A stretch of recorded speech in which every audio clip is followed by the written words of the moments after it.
नमस्कार, आदाब। मैं अनूप सोनी क्राइम पेट्रोल सतर्क के ब्लैक हेडलाइंस अध्याय के आज के एपिसोड में आप सबका स्वागत करता हूं। आज का क्राइम पेट्रोल सतर्क ब्लैक हेडलाइंस अध्याय एक ऐसा काला अध्याय है जिसने दुनिया के सबसे नेक काम पर एक ऐसा धब्बा लगाया जो शायद ही कभी मिट सके। एक बच्चा जिसे पैसा कमाने की बहुत जल्दी थी, उसने एक ऐसी घटना को हवा दी जिससे बहुत ही अलग दुनिया में भूचाल मचा।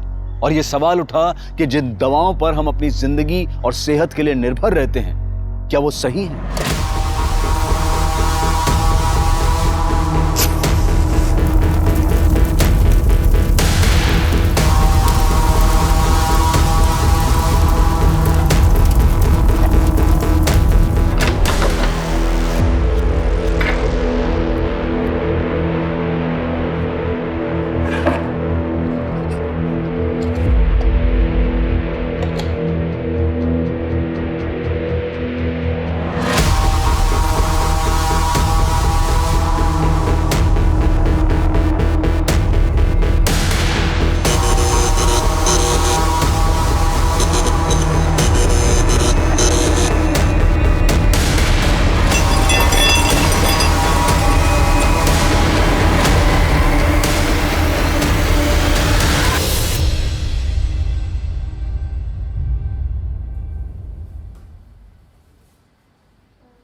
Yes sir.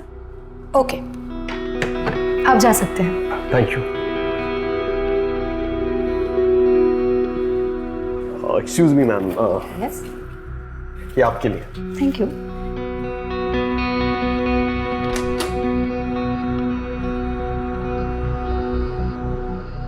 Hello sir. Sir, इस बार वो मल्टीविटामिन प्रेस्क्रिप्शंस का टारगेट पूरा नहीं हुआ सर। पता नहीं इसको क्या हो गया, बहुत आवाज कर रहा है। कल तक तो ठीक था। नया लग जाएगा ना सर, आप टेंशन मत लो। और इस बार कंपनी सिर्फ आपके लिए कुछ स्पेशल बेनिफिट्स भी दे रही है। आप बस मेरी मदद करना, कंपनी आपको खुश रखेगी। मैं आपको समझाता हूं। खुशी पाने के लिए जिम्मेदारी से समझौता करना गलत है। जिम्मेदारी को दांव पर लगाकर पाई गई खुशी बस चंद मिनटों की मेहमान बनकर आती है, लेकिन उसके बाद जिंदगी भर का दुख दे जाती है। और इसकी सजा सिर्फ उसे ही नहीं जो ऐसा करता है, बल्कि उसके आसपास के लोगों को, उसके रिश्तेदारों को, उसे प्यार करने वालों को और उसके परिवार वालों को भी भुगतनी पड़ती है। रोज तुम एक ही बात पे बहस करती हो। तुम मेरी बात क्यों नहीं मानते? आप कुछ भी बोलती रहती हो। मैं तुम्हें बोल दिया नहीं तो नहीं। नहीं, मुझे तुम क्या चाहती, क्या तुम? क्या गिद्ध जैसा लड़का पैदा किया आपने? मुझे और बर्दाश्त नहीं होता। नेहा, इसे समझा, इतनी गर्मी अच्छी नहीं है। गर्मी है मेरे अंदर।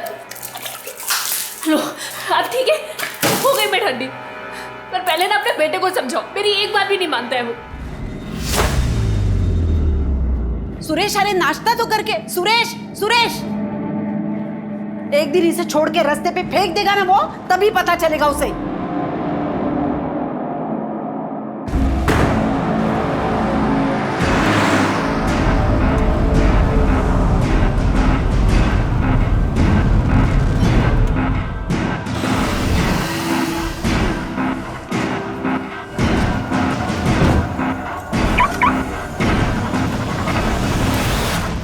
वकील साहब, अगली हियरिंग की कुछ अपडेट्स हैं आपके पास? जी, ये देखिए।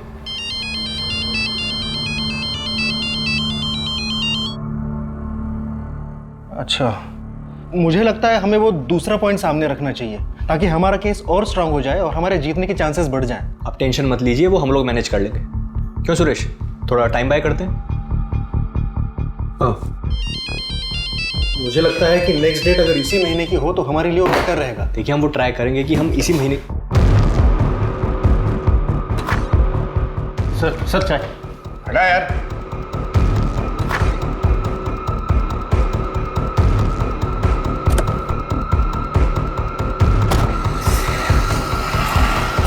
हाँ, मीटिंग से उठकर चला गया। हाँ, चला गया यहाँ से।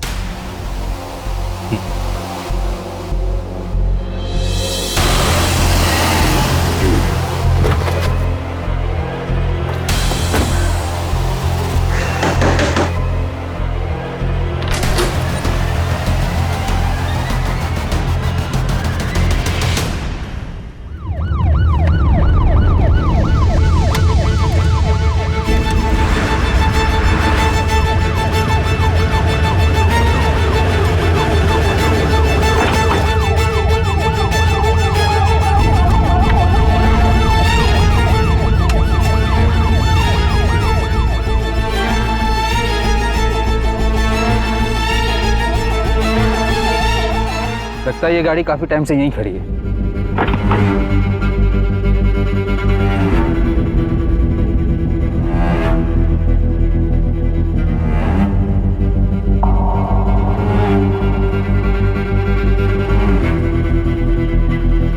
कुछ मिला?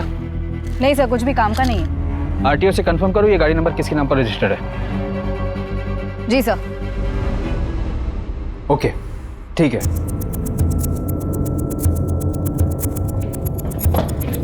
सर, पिसा देवी जंगल के रास्ते में जो गाड़ी हमें मिली थी वो गाड़ी किसी लॉयर सुरेश रेडकर के नाम पर रजिस्टर है।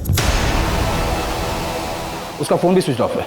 एनी मिसिंग कंप्लेंट या गाड़ी चोरी की कंप्लेंट? नहीं सर। तो पता लगाओ वकील साहब की गाड़ी जंगल में क्या कर रही थी।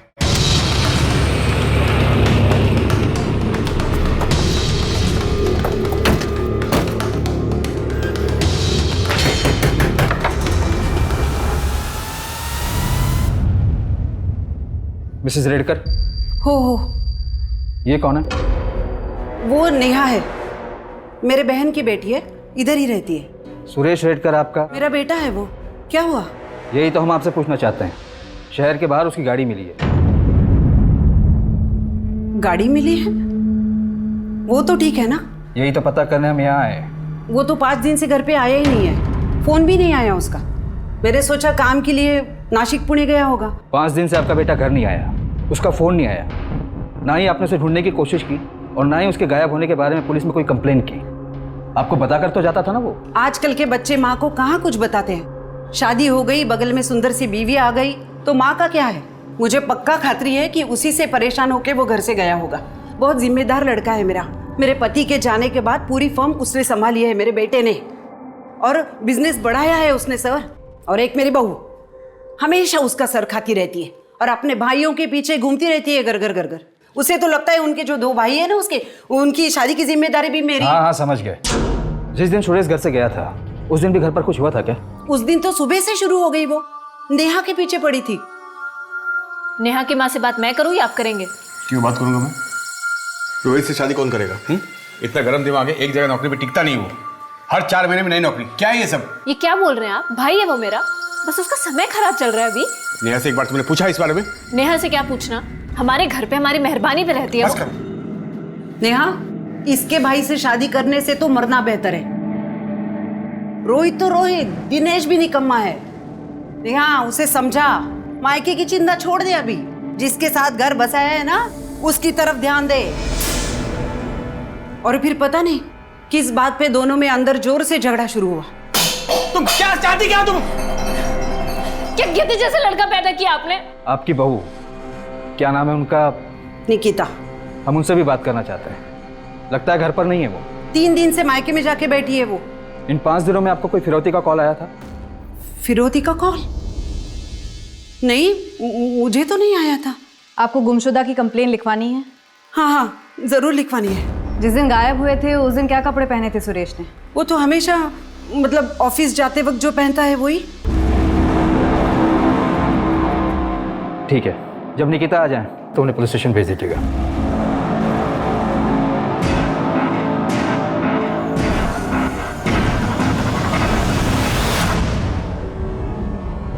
सर, ये सुरेश की फोटो।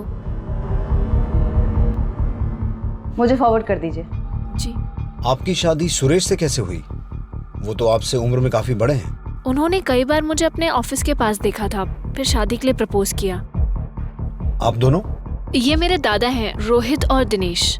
आपकी सासू माँ का कहना है कि आप दोनों के आपसी झगड़े की वजह से सुरेश घर छोड़कर चला गया। हाँ, झगड़ा हुआ था, लेकिन ऐसा कुछ नहीं कि वो घर छोड़कर चले जाएं। आ जाएंगे वो। वैसे भी सर, किस घर में हस्बैंड वाइफ के बीच में झगड़ा नहीं होता। सर, सुरेश की कजिन सिस्टर नेहा हमारे साथ ही रहती है। रोहित दादा बहुत अच्छे हैं, बस लक आजकल साथ नहीं दे रहा, इसलिए काम में थोड़ी प्रॉब्लम्स हैं। इन दोनों की शादी हो जाती तो सब ठीक हो जाता। और दिनेश दादा सुरेश की फर्म में ही काम करते हैं। वो लोग जो भी काम देते हैं अच्छे से करते हैं, बिना कुछ चूकिए। सुरेश ने कोई एहसान नहीं किया? तुम जैसी लड़की मिल गई उस बुड्ढे को। आपकी सास ने बताया कि बेडरूम में जाने के बाद झगड़ा और बढ़ गया था। सर, वो मेरा पर्सनल मैटर। आपके पति 5 दिन से गायब हैं। उनकी गाड़ी जंगल में मिली है, तो अभी आपका पर्सनल मैटर नहीं है, एक मिसिंग पर्सन केस है। मैडम, पर ऐसा कुछ भी नहीं हुआ था कि वो मुझे या घर छोड़कर चले जाएं। आ जाएंगे वो। आपको कोई फोन आया? I mean, फिरौती का? नहीं, मुझे तो नहीं आया, पर अगर मम्मी जी को आया हो तो मुझे पता नहीं। सुरेश किसी बात से परेशान थे या कोई टेंशन थी? हाँ सर, वो अभिजीत नायक, उनके बिजनेस पार्टनर। हाँ, मीटिंग से उठकर चला गया। हाँ चला गया यहाँ से। ठीक है, आप लोग जा सकते हैं। हम मिसिंग कंप्लेंट के आधार पर अपनी इन्वेस्टिगेशन शुरू करते हैं। ठीक है सर, थैंक यू सर। 5 दिन हो गए हैं घर का आदमी गायब हो जाता है और घर की औरतों को कोई फर्क नहीं पड़ता है। सर, फॉरेंसिक रिपोर्ट के मुताबिक गाड़ी में कोई मारपीट और खून के निशान भी नहीं मिले। गाड़ी डैमेज होने और ब्रेक लगने के भी कोई निशान नहीं है। गाड़ी वहाँ पर बहुत आराम से पार्क की गई थी।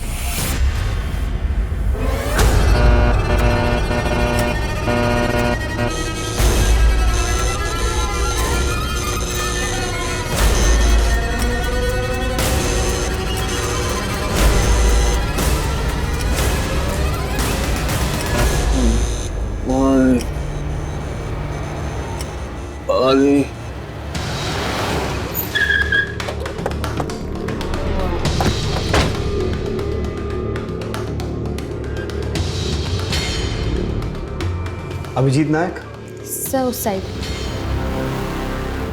मेरे पास सिर्फ 10 मिनट है। Next time please come with prior appointment.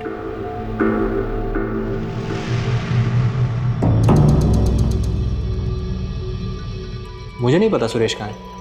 आपने ढूंढने की कोशिश भी नहीं की? पता नहीं, पिछले कुछ महीनों से बहुत अजीब बर्ताव कर रहा था। मैंने तो उससे सवाल पूछना ही बंद कर दिया था। हमें सुरेश की गाड़ी पीसा देवी जंगल से मिली और वो पिछले 5 दिनों से गायब है। उसकी माँ और बीवी को ना तो कोई फ़ोन आया है ना ही मैसेज, और उन्होंने उसे ढूंढने की कोशिश भी नहीं की। आपने भी कोशिश नहीं की? तो आप भी कोशिश मत करो। जब कंप्लेन नहीं दी है तो केस ही नहीं बनता है ना। सुरेश की माँ और बीवी ने कंप्लेंट की है और आप हमें हमारा काम मत सिखाइए, वरना हम आपको आपका काम सिखाना शुरू करेंगे।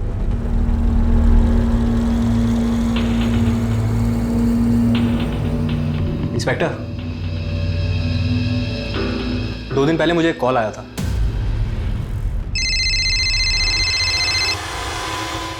एडवोकेट अभिजीत नायक।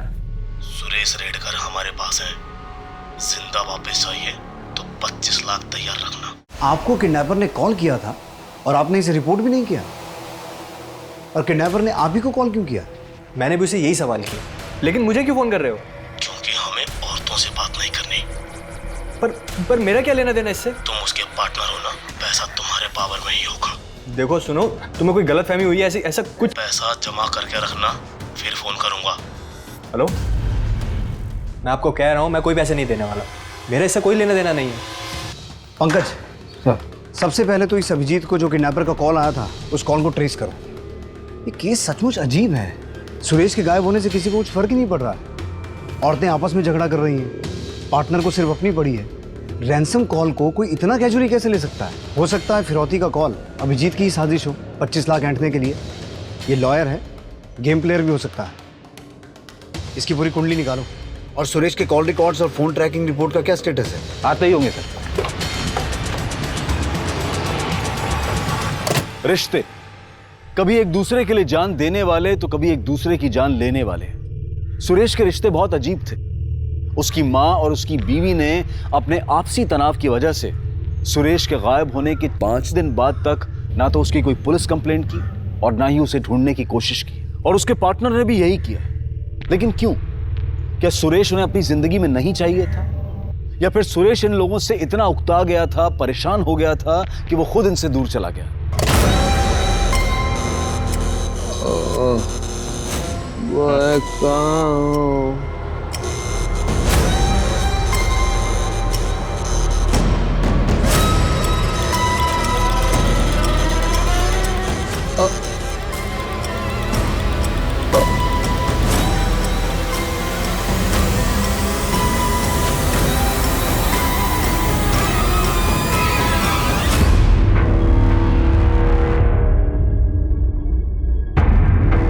सर,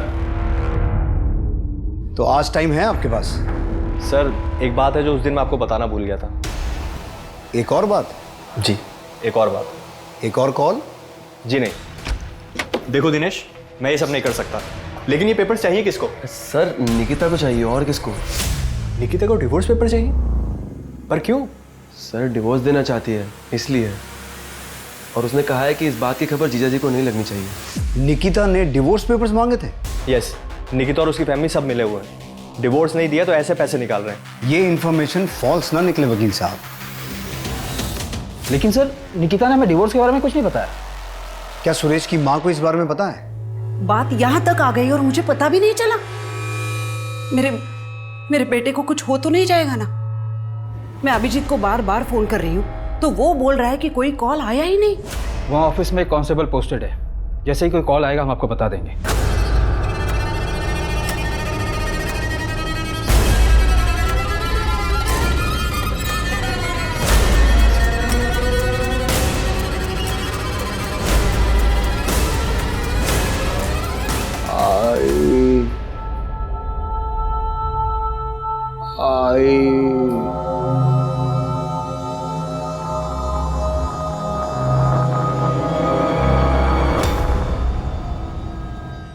रोहित, दिनेश, ये तुम सबका प्लान है ना?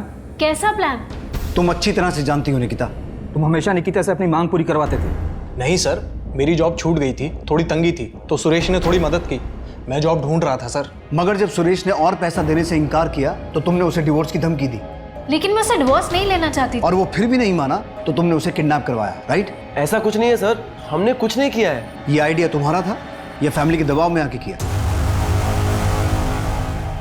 ये सब तेरी गलती है। भैया अभी इसे बोल के क्या फायदा, आगे का सोचो।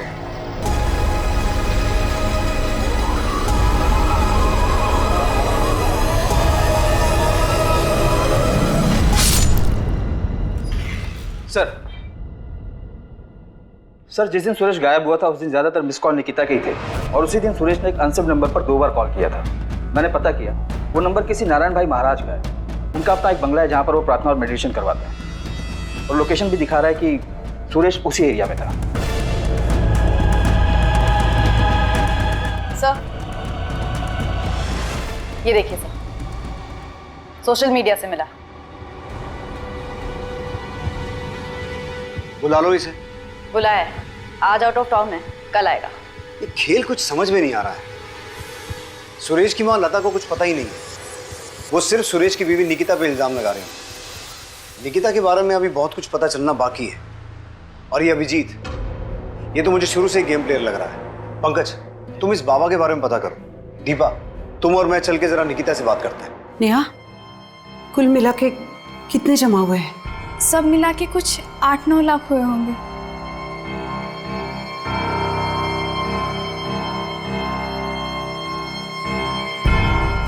देखिए, हम पूरी कोशिश करेंगे कि अगली डेट पर पूरा केस खत्म हो जाए। एक सेकंड। हेलो।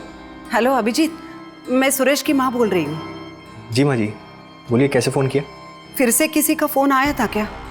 मतलब वो किडनैपर्स का? नहीं माँ जी, अभी कोई कॉल नहीं आया, और आता है तो मैं सबसे पहले आपको बताता हूँ, ठीक है? लेकिन उसके लिए कॉल भी तो आना चाहिए ना। अब मैं जाऊँ, एक मीटिंग में बैठा हूँ ज़रा। अभिजीत, और एक बात करनी है मुझे। वो मैंने पैसों के बारे में बोला था, उसका इंतज़ाम हो गया? माँ जी, पैसे हैं, ऐसा नहीं है कि सोचा और सामने प्रकट हो गए, और मैं अरेंजमेंट कर रहा हूँ। लेकिन देखिए, बुरा मत मानिए, Suresh as a partner company में कम ही काम करता था। सारी मीटिंग्स, कोर्ट केसेस मैं ही हैंडल करता था। उसकी वजह से बिजनेस में पैसे कम आते थे। उतना मैं दे दूंगा, मगर आप मेरे भरोसे मत रहिए। लेकिन बेटा, फर्म तो सुरेश का ही है ना? जी माँ जी, सब आप ही का है, लेकिन अकाउंट में पैसे भी तो होने चाहिए ना। मैं देखता हूँ, अभी मीटिंग में हूँ, बाद में कॉल करता हूँ। सुनो अभिजीत, ऐसे कैसे तुम? हेलो,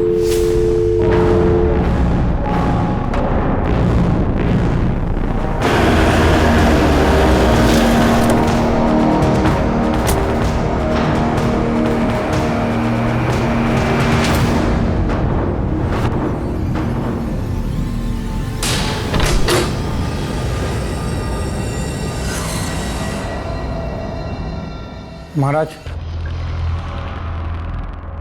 नारायण जी, ये सुरेश रेडकर है, पिछले 5 दिनों से गायब है। आप जानते हैं इसे? जी हाँ, जानते हैं इसे। अक्सर हमारे यहाँ आता था, 5 दिन पहले भी आया था। क्या करता था यहाँ आकर? अस्वस्थ था, छटपटा रहा था, दिमाग में उथल पुथल, दिल में हलचल। क्यों, ऐसा क्या हुआ था? एक समस्या का समाधान चाहता था। बार बार पूछता था कि रिश्ते निभाने के लिए अगर कोई गलत काम किया तो उससे पाप लगता है क्या। मतलब? अब उसके दिमाग में क्या चल रहा था ये हम नहीं जानते।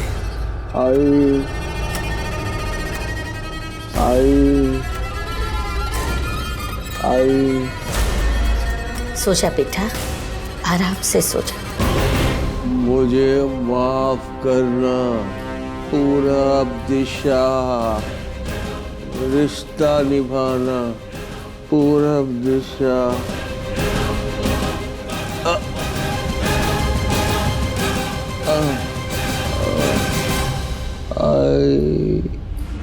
आप नारायण भाई महाराज को जानती हैं? जी नहीं। आपका पति तो बार बार उनसे पूछता था कि रिश्ता निभाने के लिए अगर कुछ गलत किया तो उससे पाप लगता है या नहीं। इसका क्या मतलब है, कुछ समझा सकती हैं आप? मुझे नहीं पता। सबसे ज्यादा रिश्ता तो आपके परिवार से निभाने की कोशिश कर रहा था वो, क्यों? इसके बारे में तो मालूम होगा तुम्हें। हमारे बीच ऐसा कुछ नहीं था, हम बस थोड़े टाइम के लिए साथ थे। लेकिन इसे देखकर ऐसा लग तो नहीं रहा। पुराना प्यार फिर लौट आया, सुरेश बीच में आ रहा था, इसलिए उसे रास्ते से हटाने के लिए किडनैपिंग का प्लान बनाया। ये क्या बोल रहे हैं आप? हमारे बीच अब ऐसा कुछ भी नहीं है, और मेरे और सुरेश के बीच भी अब रिश्ते बेहतर हो रहे थे। और फिर भी तुम्हें उससे डिवोर्स चाहिए था? वो मैं उसे सिर्फ धमका रही थी। किस बात के लिए? ताकि वो मेरी बातें मान ले। तुम्हारा और निकिता का अफेयर था, और शादी के बाद पिछले कुछ दिनों में फिर से शुरू हो गया। तुमने सोचा इस सब को ठीक करने का एक ही रास्ता है, सुरेश को रास्ते से हटाना। पहले एविडेंस लेकर आओ और फिर मैं मेरा जवाब दूंगा। यहाँ कोर्ट के बाहर नहीं, कोर्ट के अंदर। मैं निकिता से मिलता हूँ, लेकिन मेरी भी अब शादी हो चुकी है। And my wife is beautiful then Nikita.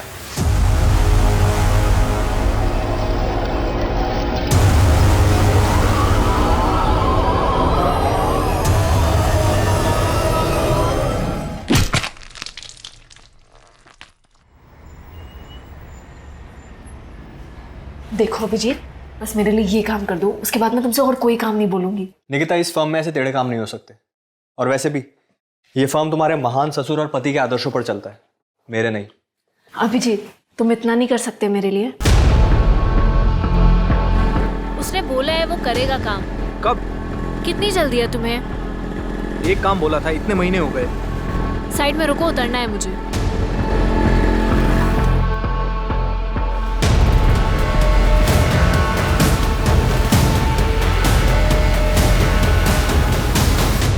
Madam, अगर किडनैपर्स का फोन आता है तो मैं आपको खबर कर दूंगा, मगर आप इस तरह मेरे ऑफिस में आकर मत बैठा करें।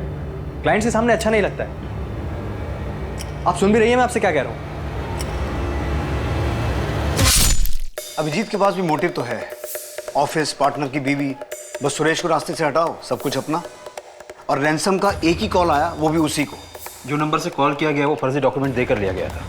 सर, जिस एरिया से सुरेश की गाड़ी मिली थी और उसका फोन बंद हुआ था वो वल्लभ नगर एरिया में आता है। उसके आसपास की सारी सीसीटीवी फुटेज चेक की। वहाँ एक पेट्रोल पंप के बाहर एक बस स्टॉप है जहाँ ये आदमी दिखा। कौन है ये? सर, ये सुरेश की गाड़ी में बैठा था और इसके बैठने के चंद मिनटों बाद ही सुरेश का फोन बंद हुआ। इसकी फोटो सर्कुलेट करवाओ और उस एरिया में इसके बारे में पूछताछ करो। जी सर। सर,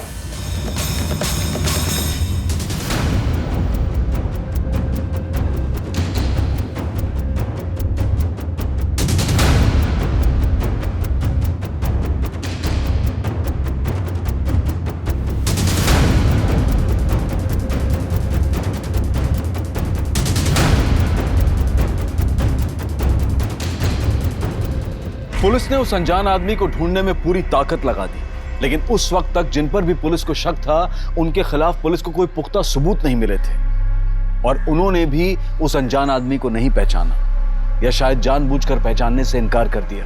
पुलिस को कोई रास्ता नजर नहीं आ रहा था, और 3 दिन बाद ही पुलिस के हाथ एक ऐसा सुराग लगा जिसने इस केस को अचानक एक पेचीदा रुख दे दिया। घर से झगड़कर निकला सुरेश काफी दिनों से गायब है। किसी को पता नहीं चल पा रहा था कि सुरेश को आसमान खा गया या जमीन निकल गई।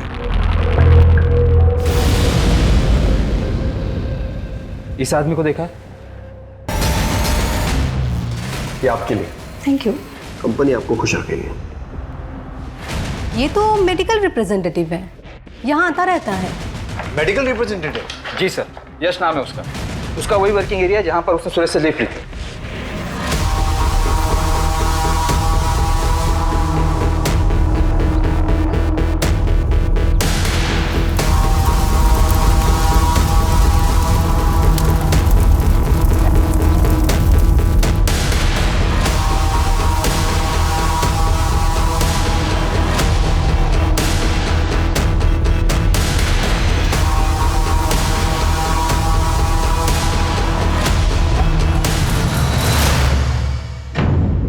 हाँ सर, मैंने इनसे लिफ्ट ली थी, आदर्श नगर से तुकई नगर। ये आदमी उसी दिन से गायब है, किडनैप किया गया है। सुरेश नाम है इसका। वैसे तुम कहाँ रहते हो? तुकई नगर। तो फिर आदर्श नगर कैसे जाना हुआ? सर एक्चुअली मैं एक MR हूँ और डॉक्टर के पास उसी सिलसिले में एक मीटिंग थी, इसलिए मैं आदर्श नगर गया था। आप चाहे तो डॉक्टर सालगांवकर से पूछ सकते हैं, उनका वहीं पर एक क्लिनिक है। और वापस आते वक्त मैंने काफ़ी टाइम बस के लिए वेट किया, लेकिन बस आई नहीं, इसलिए मैंने इनसे लिफ्ट ली।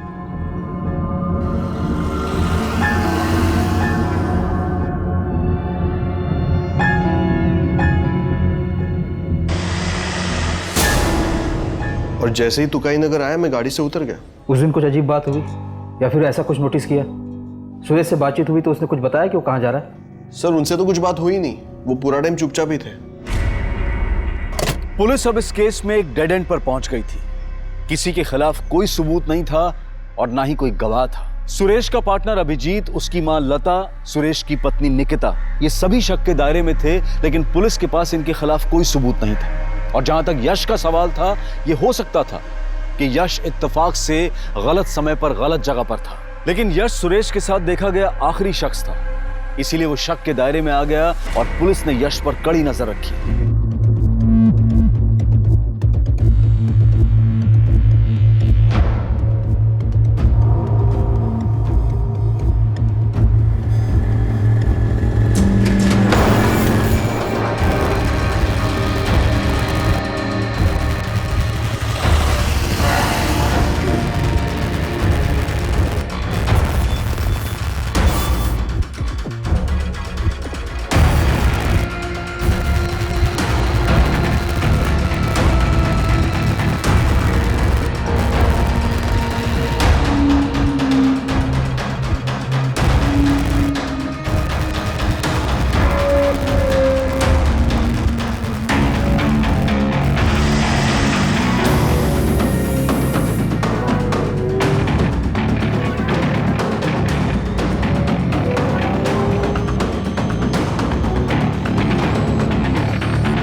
डॉक्टर सालगांवकर कहाँ बैठते हैं? क्यों सर, क्या हुआ? होटल अपर्णा एग्जीक्यूटिव के बारे में पूछताछ करनी है आपसे। सर यश दुर्गे ने सब अरेंज किया था, मेरा तो सर पहली बार था। सर मेरी फैमिली है, रेपुटेशन है। सर ये बात, सर मैं तो बर्बाद हो जाऊंगा सर, तबाह हो जाऊंगा सर, प्लीज सर। सर ये यश उतना सीधा है नहीं जितना दिखता है। मेडिसिन बेचने के लिए तरह तरह के घूस देता था वो डॉक्टर्स को, और लड़कियां भी। और इस बार कंपनी सिर्फ आपके लिए कुछ स्पेशल बेनिफिट्स भी दे रही है। आप बस मेरी मदद करना, कंपनी आपको खुश रखेगी। उसके बदले में डॉक्टर उस मेडिकल कंपनी की दवाइयाँ प्रिस्क्राइब करते थे जिसकी जरूरत ही नहीं थी। ये यश ऐसे स्टार परफॉर्मर बना है। होटल में एक रूम भी बुक किया था उसने, परमानेंट। पर इन सब बातों का सुरेश की किडनैपिंग से क्या कनेक्शन हो सकता है? पंकज, होटल की CCTV फुटेज चेक करो, पिछले कुछ दिनों की नहीं, पिछले कुछ महीनों की। और वो जो कमरा यश ने परमानेंटली बुक करवा के रखा था, उसकी तलाशी लो। ये यश भी खिलाड़ी आदमी है।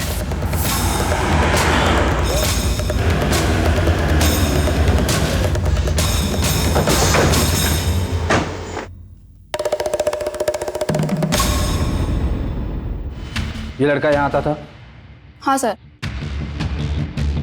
ये जिस रूम में ठहरता था उसकी चाबी दीजिए। Okay sir.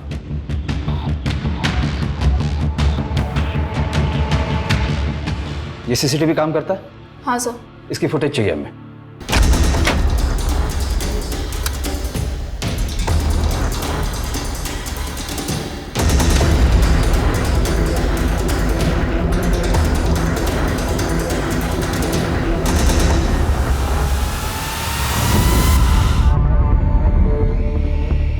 सर यश हमेशा एक ही लड़की को अपने क्लाइंट के पास भेजता था। उसका नाम माया है। सब प्लीज मेरे घर वालों को कुछ मत बताइएगा, उनको इस बारे में कुछ भी नहीं पता है। तुम यश को कैसे जानती हो? वो मेडिकल रिप्रेजेंटेटिव है, थोड़े दिन पहले मेरे पास आया था, बोल रहा था कि उसके कुछ डॉक्टर दोस्त हैं, अगर मैं उनके साथ थोड़ा वक्त बिताती हूँ तो अच्छे पैसे देगा। पैसे अच्छे थे इसलिए मैं मान गई। और ये आदमी, इसे भी यश लेके आया था? नहीं सर, इसे उस दूसरे एमआर ने भेजा था, मगर मुझे याद है सर कि ये आदमी बहुत ही अजीब था। नर्मदा परिक्रमा करनी है। श्रीमद नारायण भाई ने कहा है कि 11 बार परिक्रमा करो और कॉस्मिक संतुलन पाओ। खुद ही एनर्जी को महसूस करो, खुद ही एनर्जी बन जाओ। सिर्फ बातें ही करोगे या कुछ और भी करोगे? कभी मोक्ष का मार्ग स्पष्ट रूप से देख पाए हो? कभी आत्मा ने तुम्हें अंदर से पुकारा है? संसार में दुख का कारण ध्यान क्या है तुम्हारा? मैंने तुम्हें 2 घंटे के लिए पैसे दिए, तो तुम सिर्फ 2 घंटे मेरी बात सुनोगी, मुझ पर ध्यान रखोगी, मुझसे बात करोगी। नर्मदा परिक्रमा करनी है। मगर अभी तो तुमने कहा था कि तुम्हारे सारे क्लाइंट्स यश के थ्रू आते हैं। देखो माया, किसी को बचाने की कोशिश मत करना। नहीं सर, मैं झूठ नहीं बोल रही हूँ। यश से पहले भी एक एमआर था, एक्चुअली उसी ने मुझे यश से मिलवाया था। फिर थोड़े दिनों बाद वो कहीं गायब हो गया और यश टिका रहा। फिर थोड़े दिनों बाद वही एमआर इस आदमी को मेरे पास लेकर आया था सर। उसका कोई नंबर वगैरह है? ये नया मोबाइल कहाँ से आया तेरे पास? कहाँ से आया? चोरी किया ना तूने? मैंने चोरी नहीं किया तूने? तेरा बाप ने उधर जेल में सड़ रहा है, तू भी जा उधर। मैंने नहीं किया चोरी। ऐसे नहीं मारेगा, चल उठ उठ उठ चल।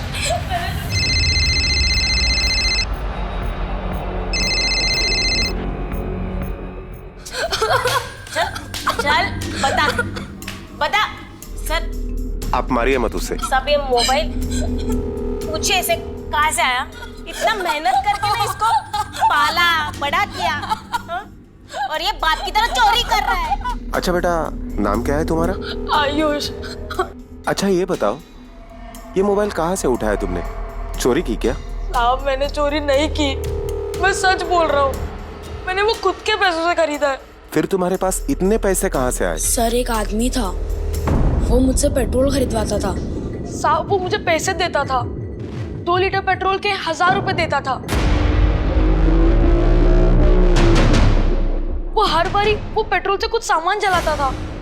वो हमारी बस्ती के पास वाला जंगल है ना, वो वहीं पे जलाता था साहब। पिछले 2 हफ्तों से वो मुझे पैसे दे रहा है, और ये मोबाइल भी मैंने उसी पैसों से खरीदा है। क्या वो जगह दिखा सकते हो हमें?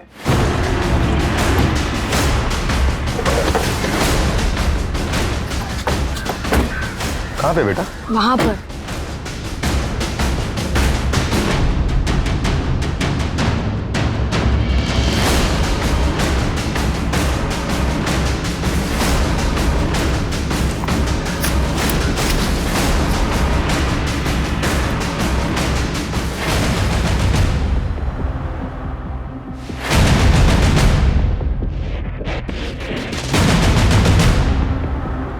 Gaekwad ji sir. Forensic team को कॉल करो। Okay sir. अभिजीत तुम्हें इतने कॉल्स कर रही हूँ, इतने मैसेजेस कर रही हूँ, एक का भी रिप्लाई नहीं। तुम जो बोल रही हो वो नहीं हो सकता, मुझे इन सबसे दूर रखो प्लीज। पर अब प्रॉब्लम क्या है? प्रॉब्लम ये है कि मुझे नहीं करना ये सब कुछ। पर तुम तो मान गए थे ना, अब क्या अचानक से? मेरा मन बदल गया है, मुझे वो सब नहीं करना है। प्लीज तुम हटो यहाँ से, हट जाओ यहाँ से। अभिजीत मेरी बात नहीं सुननी मुझे। अभिजीत वो आदमी दिखते कैसे था, बता सकते हो? कितनी बार मिले हो तुम उसे? 10-12 बार। आयुष, उसका स्केच बनाने में तुम्हें हमारी मदद करनी पड़ेगी।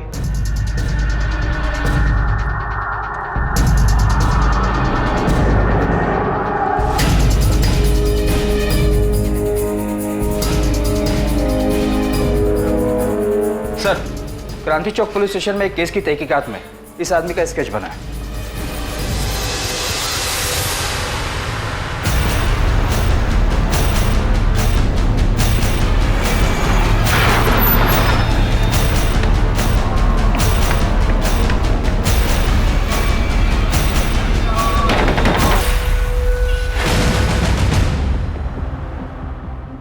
सिर्फ आपके लिए कुछ स्पेशल बेनिफिट्स भी दे रही है। आप बस मेरी मदद करना, कंपनी आपको खुश रखेगी। सर एक्चुअली मैं एक एमआर हूँ। कहाँ ले जा रहे हो मुझे बताइए तो सही, मैंने किया क्या है? तू जिस लड़के से पेट्रोल खरीदता था ना, उसने तेरा भांडा फोड़ दिया। अब बाकी का किस्सा पुलिस स्टेशन में बता। अरे ऐसा कुछ नहीं, मैंने कुछ नहीं किया सर। सर बताता हूँ। मेरे चाचा की एक जमीन है, चचेरे भाई यूरोप में है और बहन दिल्ली में है ससुराल। अगर ये जमीन बेची तो मालामाल हो सकता है, लेकिन वकील मान नहीं रहा है। क्यों? अरे डॉक्यूमेंट्स पे बाकी सबका नाम हटाकर सिर्फ मेरा नाम रखने के बहुत सारे पैसे मांग रहे हैं। तेरा ये काम मैं करा देता हूँ, लेकिन 10% लगेगा। कमीशन दिया, मगर इतना टेढ़ा काम कोई वकील वगैरह हो तो ही हो पाता है, क्योंकि जमीन के पेपर्स में हेरा फेरी करना उनके लिए उतना मुश्किल नहीं होता। इसी को किडनैप करते हैं। जब तक सुरेश ऑफिस में नहीं है, उसके पार्टनर से पेपर बनवा लेंगे। किडनैपिंग का पैसा भी तो मिलेगा ना। फिर हमने किडनैपिंग की पूरी प्लानिंग की।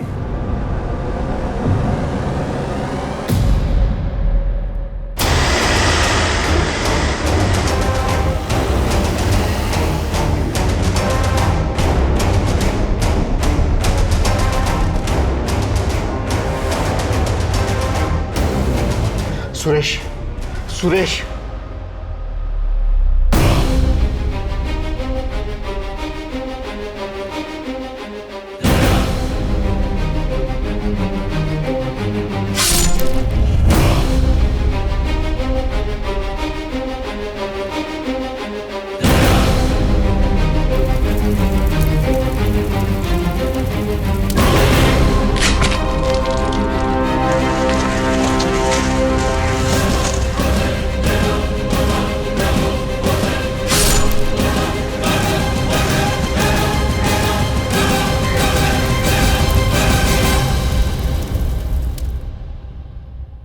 ये मैंने अकेले नहीं किया। कौन था तेरे साथ? सारा प्लान तो उसी का था।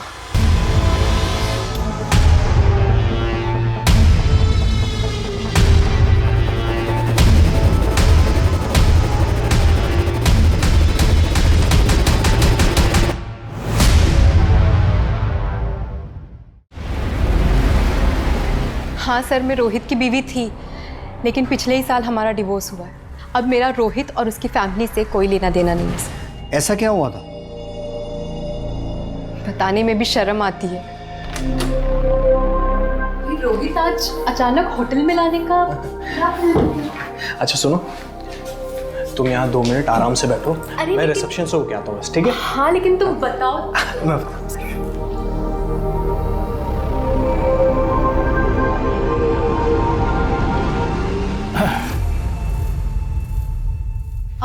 आप कौन?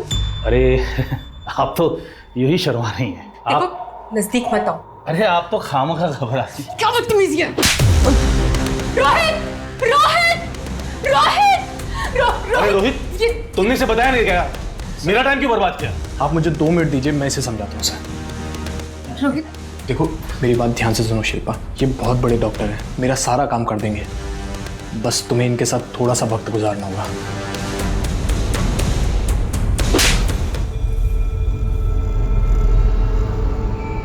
और उसके बाद मैंने उससे सारे रिश्ते तोड़ दिए।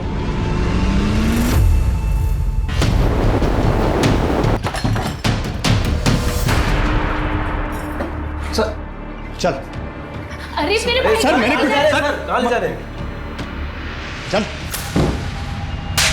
सर सर सर सर बताता हूँ। मैं और रोहित एक ही कंपनी में मेडिकल रिप्रेजेंटेटिव थे। एक टारगेट अचीव हुआ तो सामने दूसरा लाकर रख देते हैं। इन लोगों का ये नाटक खत्म ही नहीं होता। सच बोल रहा हूँ यार, ये टेंशन अब झेला नहीं जाता। जॉब है तो टेंशन है, नहीं है तो डबल टेंशन है। मेरे पास तो बिल्कुल पैसे नहीं है। निकिता के ससुराल से जो आता है उससे महीने का खर्च चलता है, लेकिन सुरेश और उसकी माँ दोनों बहुत खड़ूस हैं। ऊपर से डिवोर्स में बीवी को पैसे देने पड़ते हैं। कैसे जीऊंगा यार? मुझे पैसे चाहिए किसी भी हालात में। तेरी बीवी ने तुझसे डिवोर्स मांगा और सुरेश के पिता ने डिवोर्स दिलवाने में तेरी बीवी की मदद की। ये बात तेरे दिमाग में बैठ गई। तू मौका ढूंढ रहा था और इसी वजह से तूने सुरेश को अगवा किया। सर हम दोनों बहुत बड़ी प्रॉब्लम में थे। हम दोनों को पैसे की सख्त ज़रूरत थी और मेरी तो जॉब भी नहीं थी सर। मेरा रिकॉर्ड ख़राब होने की वजह से कहीं लग भी नहीं रही थी। तो मैंने और यश ये सोचा कि आसानी से पैसा कैसे कमाया जाए। मेरे चाचा की एक जमीन है, चचेरे भाई यूरोप में है और बहन दिल्ली में है ससुराल में। तो अगर ये जमीन बेची तो मालामाल हो सकते हैं, लेकिन वकील मान नहीं रहा है। क्यों? अरे डॉक्यूमेंट्स पे बाकी सबका नाम हटाकर सिर्फ मेरा नाम रखने के बहुत सारे पैसे मांग रहे हैं, और उतने पैसे है नहीं मेरे पास। तेरा ये काम मैं करा देता हूँ, लेकिन 10% लगेगा। कमीशन दिया, मगर इतना टेढ़ा काम कोई वकील वगैरह हो तो ही हो पाता है, क्योंकि जमीन के पेपर्स में हेरा फेरी करना उनके लिए उतना मुश्किल नहीं होता।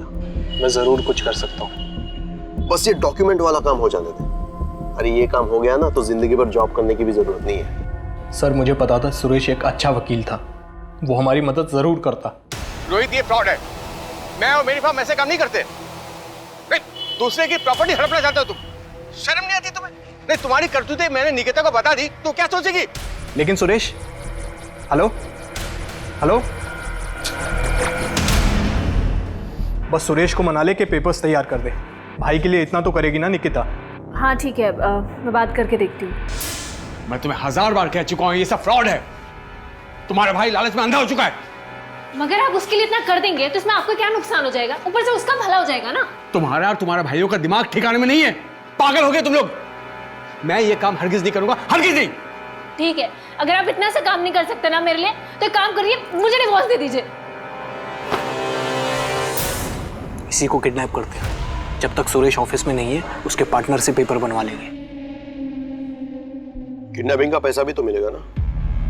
हाँ। कैसे करेंगे? हमने किडनैपिंग की पूरी प्लानिंग की और फिर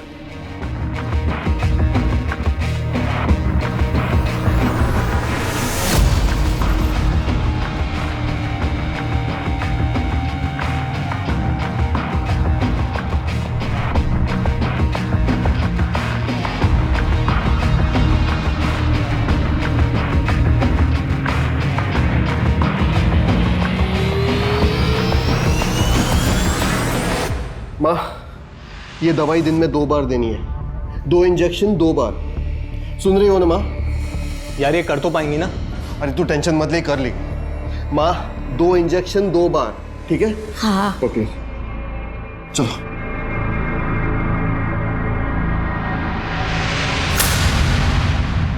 निकिता, हाँ? जब तक सुरेश नहीं है तू अभिजीत से बात कर। वो पेपर्स तैयार हो जाएंगे तो यश मेरी जॉब ढूंढने में मदद करेगा। अभिजीत? हाँ, वो तुझे कभी ना नहीं कहेगा। लेकिन मैं भाई के लिए इतना तो कर ही सकती है ना निकिता, वरना मैं मर जाऊंगा। निकिता जो तुम कह रहे हो मैं नहीं कर सकता वो। प्लीज ना अभिजीत। ये सब करके मेरा क्या फायदा? और सुरेश को पता चल गया तो और बखेड़ा खड़ा कर दे। तुम जानती हो उसे, वो अभी भी सीनियर पार्टनर है मेरा। पर वो नहीं है ना अभी। लेकिन आ जाएगा ना। हमें फिरौती के पैसों की पूरी उम्मीद थी, मगर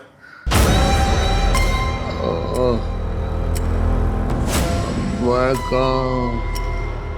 पूरब दिशा कहाँ है?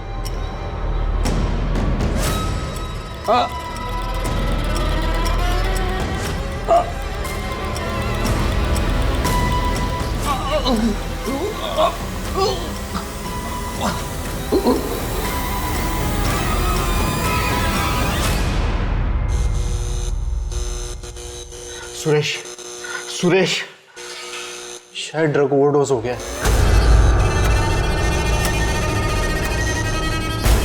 इधर आ। बॉडी को कुछ करना पड़ेगा। क्या करेंगे? काट के जला देते हैं। क्या?